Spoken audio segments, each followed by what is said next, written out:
Yan, short vlog tayo guys. So, papakita ko sa inyo kung paano mag-connect ng intercom dito sa 360. And then, kung mag-work ba siya. So, let's start. Itong dyan sa yung iPad na yan. AirPod ba yan? Yan. Tapos yung intercom, hanapin nyo lang. Any intercom siya, kahit local, kahit na walang brand.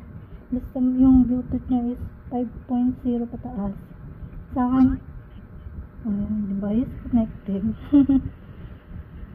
So, yung command niya, guys, hindi siya yung start record, hindi. Yung stop record lang. So, testingin na natin. So, yeah. Gumagana yung stop recording.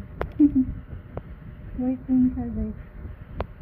So, walang edit to. I-upload ko yung video na kung na-record ba siya ng maayos. So, eto, guys. Eto nga pala yung brand ng intercom ko. Yan, pipitsugan lang, tagpo 500 pesos. Pero ang ganda ng niya, music niya. So, i-connect ko, tingnan nyo. Ganda. Ang ganda ng bass niya, guys. Kahit na tag 500 lang. Lalagay ko na lang yung link dito sa description. Tingnan nyo.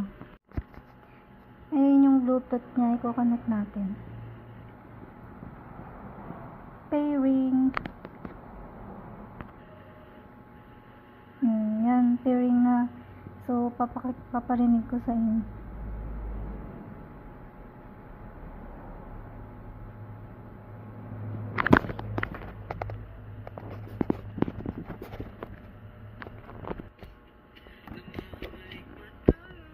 O, diba? Sala natin.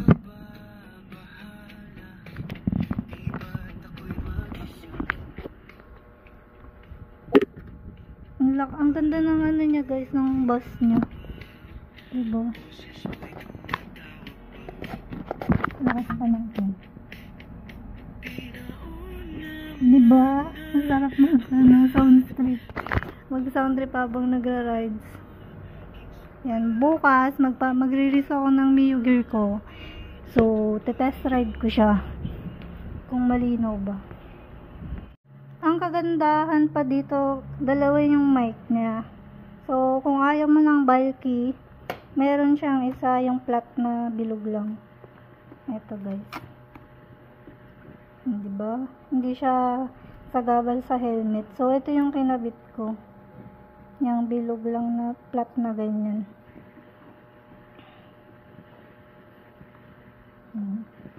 Ito kasi medyo bulky to sa loob eh. Yan. Kaya yun yung flat yung nilagay ko.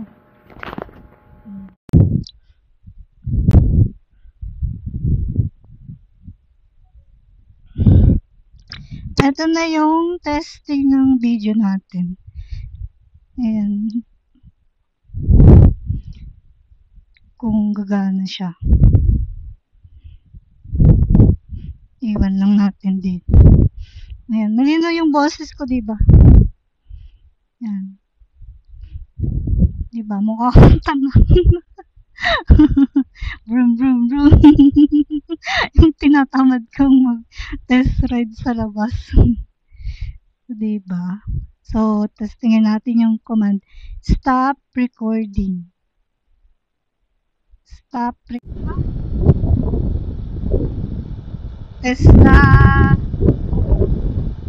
Oh my God. Naririnig ba? Clear ba yung boses ko? Okay, pass sa likod.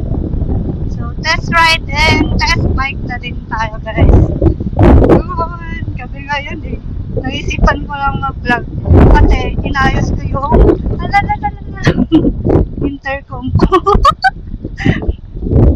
Kinabit ko na, tapos tinesting ko na rin. So, i-vlog ko na to. Kasi, matagal na ako nagsisearch sa YouTube.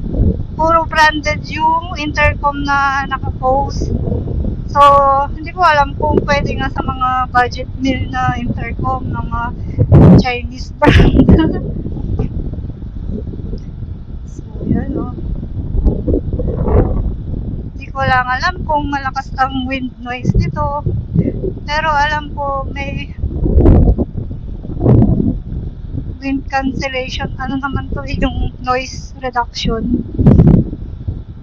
So, yun. Bibili tayo. Try natin.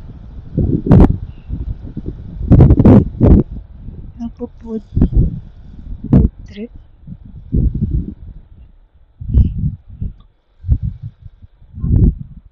Ayun, kakainin natin. Ay, stop. Nauwi sa lugaw.